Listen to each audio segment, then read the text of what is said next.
Hello and welcome to a brief lecture on plays and setting.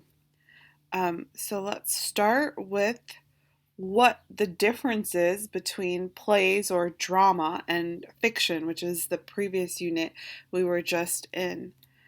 Um, I would say the main difference, just like poetry is meant to be spoken out loud, plays are meant to be performed. And so while in a short story you're focusing on narrative, you might focus on point of view, you might focus on sort of the world that the characters are living in. In plays, you're thinking about the stage that you'll have, you're thinking about actors, you're thinking about the actual venue in which your play will be performed. You also have to figure that your play is going to be a pan-sensual experience. And what that means is, just like a concert is something some of us look forward to because it's different than listening to an album, a play is different than reading a short story or reading a script. Your audience is expected, or is expecting rather, to engage all five of their senses. So you need to think about the dialogue, that is what your audience is going to hear. You want to think about this stage, as in what is your audience going to see and hear. You want to think about whether there's any lighting changes you want to happen. Now, of course, that would be sort of when you're in the rehearsal stages of your play. But I would say the main difference between playwriting and short story writing is playwriting, you're really thinking about the performance aspect of it.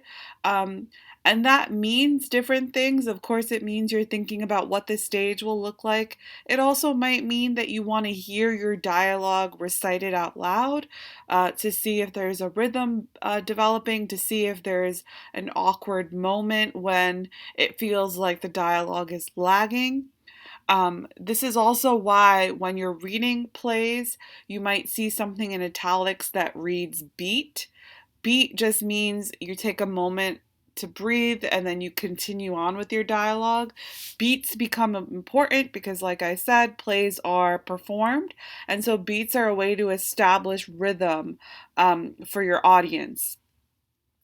The other important thing to realize about plays is you really are working with a single stage, especially when you're a new playwright. You're not going to get a $1 million budget to have these crazy stage changes and crazy setting decor. So you need to think about what you can do with props, what you can do with very minimal stage dressing so that the story can still be shown, but you're also being realistic. And so, because of that, what happens is when you're writing for a play, everything sort of becomes a metaphor. So, if you have a character who's holding a coffee cup, that coffee cup stands in for the fact that she bought the coffee, right? So we don't need to then have a scene in which she's going to buy the coffee. The act of having her hold the cup stands in for that experience. Um, Costumes stand in for something else. So if you want to show that someone is very well off, you want to think about what kind of costumes you can use. You want to think about what kind of props can be around them. In every play, but also in every short story or movie, you follow primarily the same kind of dramatic structure. When we were talking about short stories, I talked about the pyramid structure. This is kind of similar, but this is more related to plays. Um, so, just again, I've been saying this a lot, but I just have to say it again. Um, the basis of this dramatic structure is that every play needs to have a change. Characters need to experience change. Without change, there is no story. And if you don't have a story, then essentially you don't have a play. Um, so, in order to have characters experience change, you want them to go on a journey. So, think about Aladdin. He goes on a journey with the genie to sort of get the attention of Jasmine, and through this journey, he changes as well, right? That's why we have this protagonist. In the beginning, he's very selfish, and in the end, he ends up freeing the genie. So there's a change. Ariel from Little Mermaid, Hamlet, Harry Potter, these are all characters in our popular imagination that we know go through this journey for the purpose of obtaining something, but through that, they also change. So the dramatic structure starts with this major dramatic question. It drives the play. It's the thing that needs to be answered by the end of the play. So Aladdin's major dramatic question might be, will Aladdin get the attention of Princess Jasmine? And so, or will Aladdin get the affection of Princess Jasmine? And by the end of the play or the end of the movie, we need to have that question answered. Usually, the dramatic question is tied to the main character's want or desire or need, like I mentioned with Aladdin, but that's not always the case. And just a reminder, your protagonist is your central character who carries the dramatic question, as in the dramatic question is related to this character. The protagonist is also the one that experiences the change, and your protagonist must have a want, a need, or a desire.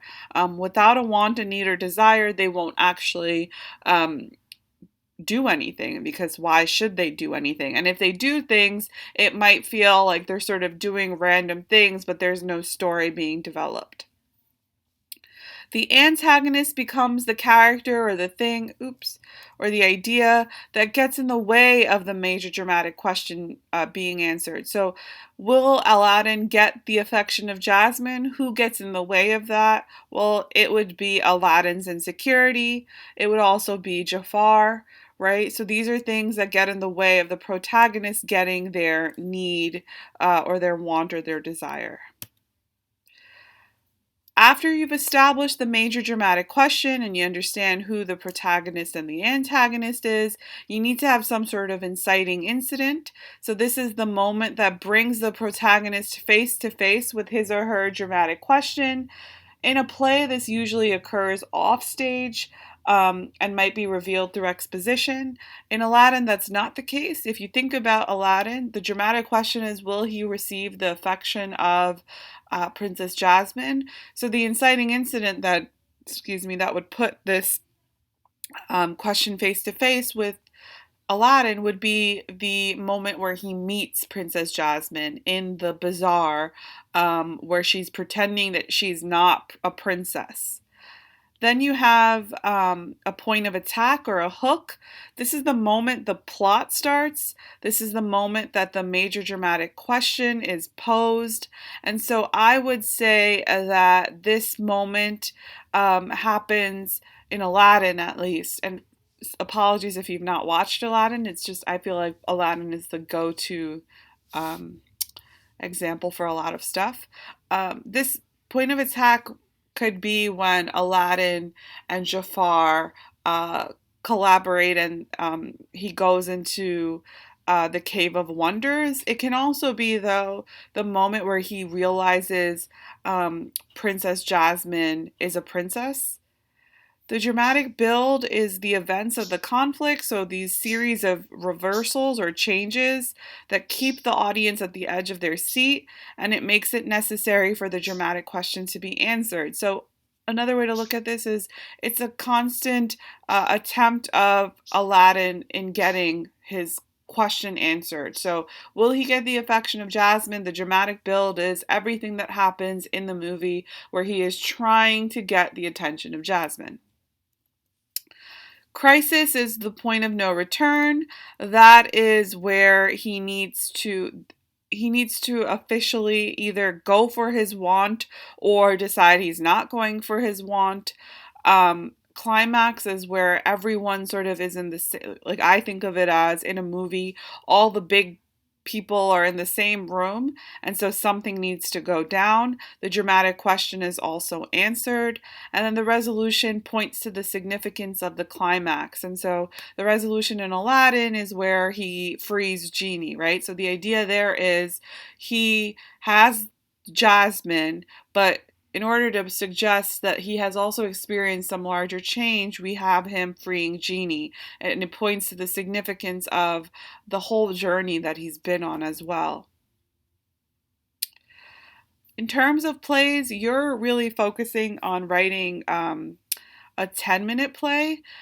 Sure Thing and Rooftop Lesson are two popular 10-minute plays. I'll PDF them and attach them on our Blackboard page.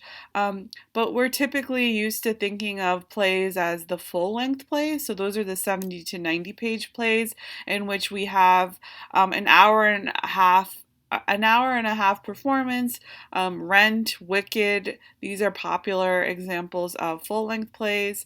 There's also a new kind of play. It's not new, actually. There's a popular kind of play called the 1-minute play, and this sounds like it would be crazy impossible. And for the most part, it really is difficult to write a 1-minute play. Geometry Lesson would be an example of that. For the sake of this class, we're going to look at 10-minute plays. Those are the plays that you've been reading. I find that 10-minute plays are a good medium between the full length and the 1 minute. I would say full length is something that you can work towards once you write some more, and I would say 1-minute plays are something that you can start practicing once you've gotten a lot of experience. I think you need a lot of practice before you can write an effective 1-minute play. So in a 10-minute play, this is a structure that you can follow. You're not required to. By the way, 10-minute plays are an easy way to get into play festivals because they primarily have 10-minute play festivals, so that's something to keep in mind. So the structure for a 10-minute play can be the first 2 pages is where you set up the world of the main character, so you'll set up a little bit about the stage. Maybe you'll have the main character dialogue with someone to show us this typical world. Then pages 2 to 3, your character's world is thrown out of balance, right? This is probably where the inciting incident happens, where they now need to go on this journey. 4 to 7 is where the characters try to restore this balance. In other words, they try to get whatever it is they want. They're going on their journey. Page 8 would be where the character is close to restoring order, but then something complicates it. So this could be where the crisis happens, right? Pages 9 and 10 are where the character succeeds or fails to restore order. So obviously these are very general talking points that I have here, but you can easily, as a comment below, think about how any of the movies that you've watched from your childhood or maybe even contemporary movies follow this structure. And I find that the more you outline other movies that follow this structure, the easier it is for you to use that structure yourself. And in Orloff's Rooftop Lesson, the play that I referenced earlier, it's sort of a satire play that talks about effective playwriting. So it's a little bit meta in that way, but it is useful to read if you're interested in playwriting. He talks about some rules about playwriting. He talks about the difference between conflict and bickering. That's something that we talked about with dialogue. Conflict is what you want, not bickering. He talks about cast size and being realistic. Often first-time playwrights will develop plays that have like 30 characters. There's some cool stuff that can happen with that, but mostly I think that a strong playwright can do wonders with just 2 characters. So less is more, in other words. He also talks about how there's not really much room for exposition. Exposition is backstory. So in a 10-minute play, you don't have a ton of time to explain all of your character's backstory. And so you really need to figure out ways in which you can show the audience the character's backstory, again, maybe through diplomas that are sort of scattered throughout the stage or outfits that the characters are wearing. But you can't really spend 5 minutes having the character talk about how they were growing up. He also talks about the difference between using profanity for the sake of profanity and using profanity because it's necessary. He says that another thing that beginning playwrights might do is they just start using curse words because they can. But it kind of goes back to conflict versus bickering. You want your language to be intentional. Then there's also the difference between judging characters and having characters interact with each other. So you don't need to have a character who is struggling talk to another character and that character says, I see that you're struggling. I think you have these kind of problems, right? Your characters don't need to judge each other, they need to interact with each other. Now, part of this interaction can be um, that they argue because they disagree with one another, but that's different than a character that's just there to judge, right? That's not really why we watch plays, so just be mindful of that. He also talks about how their minor obstacles are just as useful and effective as elaborate obstacles. So, a character who wants in a 10-minute play to get a glass of orange juice and who's facing minor obstacles like being unable to get out of their bed, to open the door, to cross the street. Those are obstacles that might feel like they're too minor for a play, but they might represent some larger issues with the character, and so they can really be effective um, obstacles in storytelling. The other thing that he talks about is the difference between having rich characters, three-dimensional characters, and just having a plot. So if you have a play in which a character is going to get orange juice and you focus on the plot, then the play will essentially be the character telling everyone, I need to get orange juice, I need to cross the street, I need to do this, right? But if you have thematically rich characters, they might observe the world around them. They might talk to people about other things that are not related to the plot. And that's how you really develop character, and that's how you show character change and how you develop subtext. So that's really important.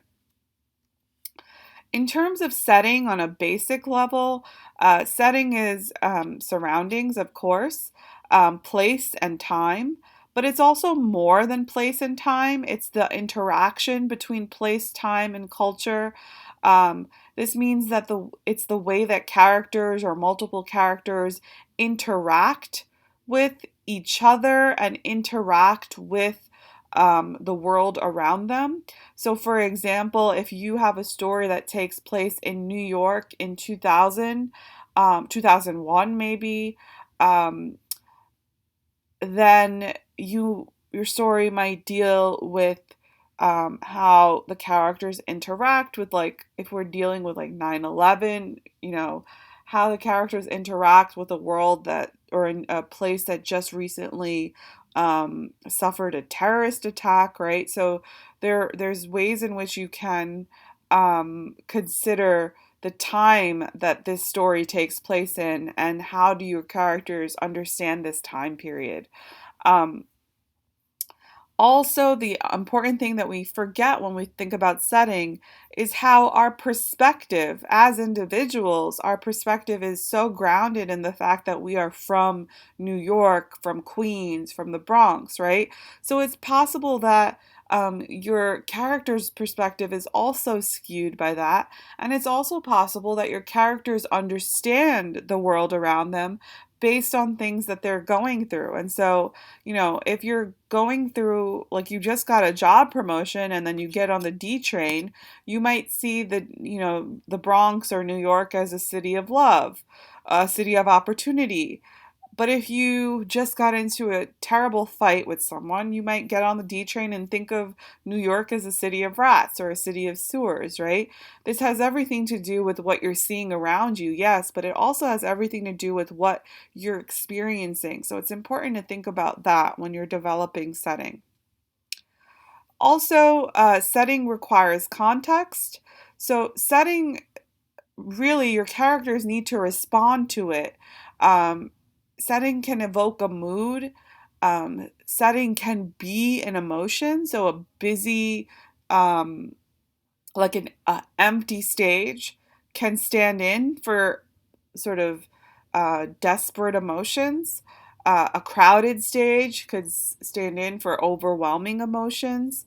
Um, you want to think of what the atmosphere is of the stage that you're building or the play that you're building. You want to think about what are the conditions of this place? Are there rules to this place that you've developed? You're not allowed to show emotion. You're not allowed to wear sleeveless shirts. You're not allowed to, you know, be in love with someone of the same sex. Like, what are the conditions of this place? And of course, when I say place, I don't just mean um, where you are, but when you are as well, and um, the culture of where you are as well. Um, and remember, if your reader can't visualize this place that you've developed, then there is no place, and you don't want to have a story or a play where there's no place. Um, and surprisingly, there's a beautiful essay that talks about how the no places are usually places that we're just so familiar with, we forget how to describe them.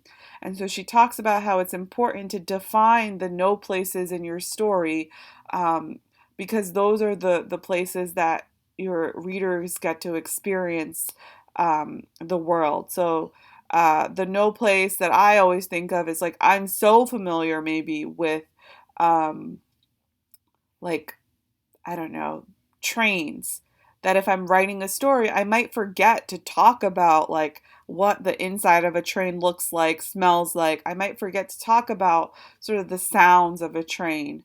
And so I need to go back and really practice that so that the readers can visualize this place that for me seems obvious, but for my readers might not be so. Here's some other things in terms of playwriting and setting. You want to think about what specific locations do you want this play to be set in. Remember, you are trying to be as minimal as possible because this is, I imagine, your first play. And so you want to think of a stage design where you could literally perform this anywhere. You don't necessarily require too much set design. You want to think about how you want your characters to interact with their setting. So there's some, plays in which the stage is bare with the exception of maybe like a canoe, and two characters are sitting in the canoe, and during the whole play they're just rowing. They're not actually moving, but they're it looks like they're simulating rowing. And so that's their way of interacting with the setting, right? What are they doing? Well, they're sort of moving through what we assume is water. So, how do you want your characters to interact with setting? Are there going to be a lot of set changes? If there are, you might consider revising, or you might consider saving whatever play it is you're writing and converting it into a movie script, because movie scripts are really where you can do those kind of changes because it's not live. So you can work with the director and sort of create all of these different shifts. These are examples of plays that we think are so big budget, but actually have very minimal stage changes. So Rent is one of them, where like the stage is essentially always um, the neighborhood. So you see sort of fire escape. You see in the backdrop like crowded city skyline, but we're not really changing that. That's the stage for the whole play. Oedipus the King, it takes place in front of stairs for the whole entire play. So you see like the illustration of stairs, but um, that's essentially it. Um, you also want to think about props. So, like I said, the Anton Dudley play Honor in the River, the boat is the prop. What are some other props that you want to use with props? You want to think about um, how the characters can use them, but also what the props stand in for, what the metaphor is for this prop, um, how it can show other things, right? Because you're really limited to props, dialogue, and stage when it comes to showing and not telling in playwriting. Um, you want to think about like what you want your audience to imagine versus what you want them to actually see. So in the case of Honor in the River, the audience really just sees two people on a boat, but the playwright wants the audience to imagine that they're on a boat in water, right? And that's an okay thing to ask the audience to imagine. So in other words, you're allowed to sort of ask the audience to imagine certain things so that you don't have to go through the process of, you know, I mean, I don't even know how you would get real water on a stage, but you don't want to go through that. So you just have the audience do the work for you. You also want to think about how dialogue can incorporate some elements of setting. So there's a play called Learning to Drive in which the character's imagination or the character sort of goes back in time. And when she's talking, we understand that this memory that she's going back to takes place in a car because she literally says, I'm in a car now. So how can dialogue help incorporate some elements of setting that maybe you don't or you can't show through stage directions? As you're developing your staged play, you want to think about how you can establish setting through props. So I always say limit yourself to 5 props on stage, and all 5 of these props should establish where we are. It should help show conflict, and it should at a certain point be something that the characters interact with, whether it's on purpose or accidentally. For example, a coat rack can be something that during a major point of conflict the character falls into, right? And finally, these are 3 links to very brief tutorials about setting and playwriting that I think are really useful, that I hope you'll listen and watch prior to developing your play. And I will see you next time.